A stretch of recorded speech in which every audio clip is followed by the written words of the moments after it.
Здравейте, казвам се Иван Дановски от село Бреница, община Кнежа. Здравейте, казвам се Галина Мирчева и съм овцевъд от село Петърница, Плевенско. Земеделското стопанство на Иван Дановски се намира в село Бреница, област Плевен, община Кнежа. От 15 години има опит като регистриран земеделски производител и отглежда 924 броя овце от породата Асаф. Дановски се включва в новаторски проект. Проектът използва модерни генетични методи за ранна оценка на мъжките разплодници. С тяхна помощ може ясно да се определи кои кочове предават по-висока млечност и плодовитост. И така стадата стават по-продуктивни и по-устойчиви във времето. Опитът ми досега показва, че максималното използване на мъжки разплодници с висока развъдна стойност и доказана препотентност по основните селекционни признаци, млечност и плодовитост, са изключителен важен фактор за бързото постигане на по-висока продуктивност на овце майки.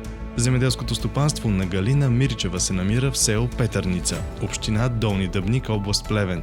От 10 години има опит като регистриран земеделски производител и отглежда 774 броя овце от породата синтетична популация българска млечна овца и Асаф. Като производител, който над 10 години отглежда овце, смятам, че реализирането на проектната идея ще подпомогне значително местното и млечното овцевъдство.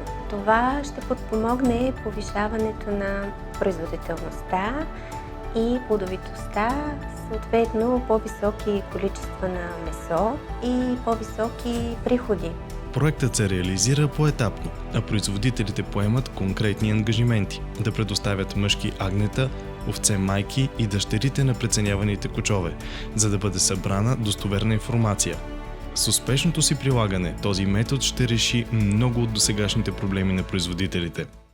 Провежда се селекционна дейност, но няма ясната и диференцирана структура с съответните нива на селекция, която да улеснява фермерите при подбора на животни.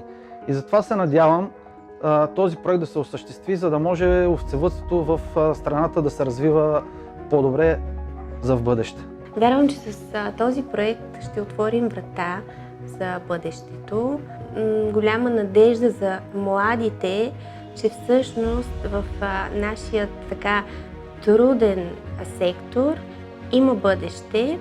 Надявам се и други мои колеги, членове на РАМО и на НОКА да се включат, да се вдъхновят, защото заедно можем да бъдем не просто производители, а пазители. Пазители на един много важен сектор за България.